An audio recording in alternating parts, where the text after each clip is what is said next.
মদিনার বাজার দিয়ে নবীজি যাচ্ছেন, নবীজির একটা ওট পছন্দ হয়েছে। তো নবী ওটের মালিকের কাছে গিয়ে জিজ্ঞেস করলেন, ভাইয়া এই ওটটার দাম কত?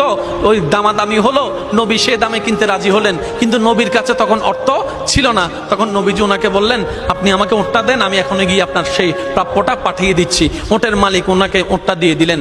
আশেপাশে যারা ওটের মালিক ছিল সবাই জিজ্ঞেস করতেছে, এই পাগলা, তুমি কি যাকে ওট দিয়েছো তাকে চিনো? বলে যে না। নাম জানো? বলে যে না। পরিচয় জানো? বলে যে না। ঠিকানা জানো? না।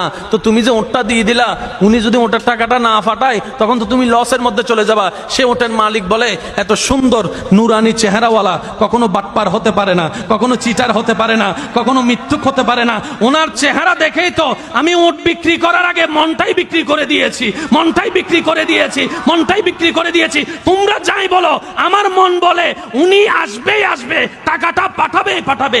এই কথা বলতে না বলতে কিছুক্ষণ পরে নবীজির একজন সাহাবা এসে বলছেন, একটু আগে একজন ওট নিয়ে গিয়েছেন, কাছ থেকে ওটের মালিকটাকে একটু দেখতে চাই। উনি বলে যে আমার থেকে। তো উনি বললেন, আমাদের নবী আপনার থেকে ওটটা নিয়ে গিয়েছেন, ধরেন ওটের টাকাটাও দিয়েছেন, আপনাদের খাবার জন্য কিছু খেজুরও হাদিয়া পাঠিয়েছেন, খেজুরও হাদিয়া পাঠিয়েছেন। ওই ওটের মালিক বলে, ভাইয়া টাকাটাও রাখেন, খেজুরটাও রাখেন, আগে আমাকে ওনার কাছে নিয়ে যান। আমি ওট বিক্রি করি নাই, আমার দিলটাই বিক্রি করে দিয়েছি। ওনার চেহারা মোবারক দেখে আমার মনটাই পাল্টাই গিয়েছে, আমি কালিমা পড়ে মুসলমান হয়ে যেতে রাজি আছি। সুবহানাল্লাহ।